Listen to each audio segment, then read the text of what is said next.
So be careful to do what the Lord your God has commanded you. Do not turn aside to the right or to the left. Deuteronomy 5:32.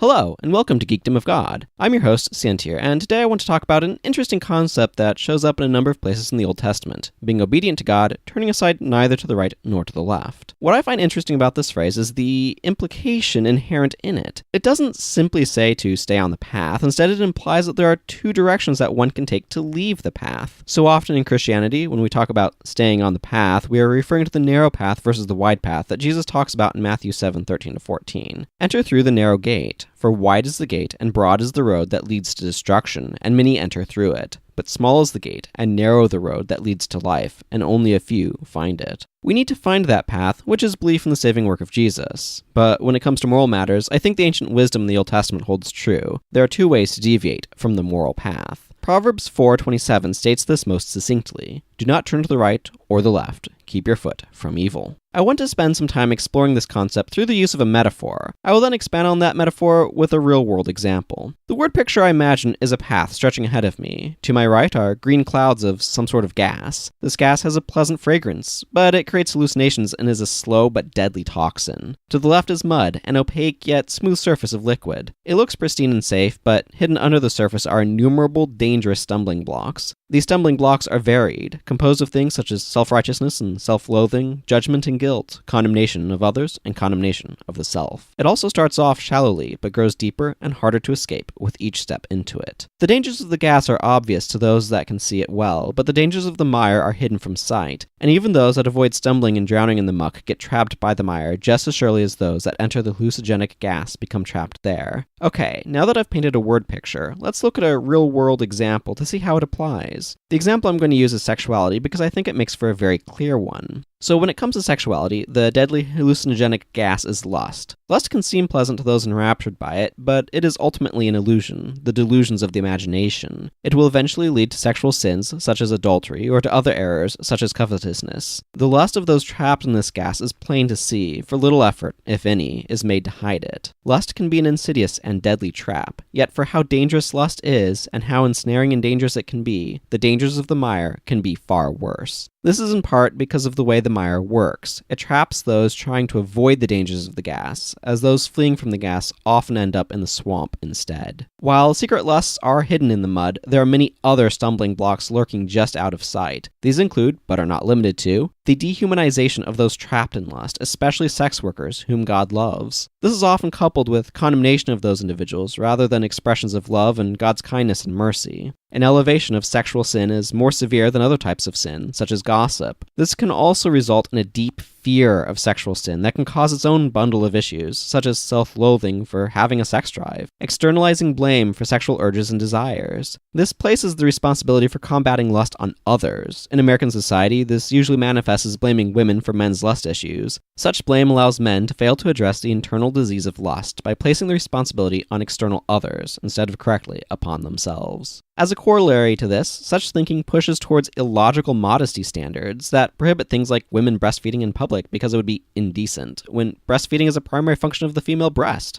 Ambiguity about what sexual sin even is. For proof of this happening, look no further than the way many modern Bible translations translate the Greek word porneia. This word is often translated these days as the ambiguous phrase sexual immorality, which describes a type of immorality but does not define what constitutes it. Originally, this word would have been translated as a form of the word fornication. The Greek word has its root in the concept of harlotry. Personally, I feel sexual promiscuity is a more accurate translation, in that to my thinking it captures the nature of the original word better. Unfortunately, fear of sexual sin has, in my mind at least, caused Christians to want to throw as many things into the sexual immorality bucket as they can, lest they accidentally fall into sin. And finally, and perhaps most dangerous of all, the mire hides the stumbling block of difficulty and shame when discussing sexuality itself. This should not be an issue, and yet it is, despite the fact that the Bible contains passages such as Song of Songs 4:5-6. Your breasts are like two fawns, like twin fawns of a gazelle that browse among the lilies. Until the day breaks and the shadows flee, I will go to the mountain of myrrh and to the hill of incense. If the Bible talks about sexuality positively and openly like this, then Christians should be able to, too. When we are unable to join such conversations, we, by default, concede the field of discourse to those who are willing to do so.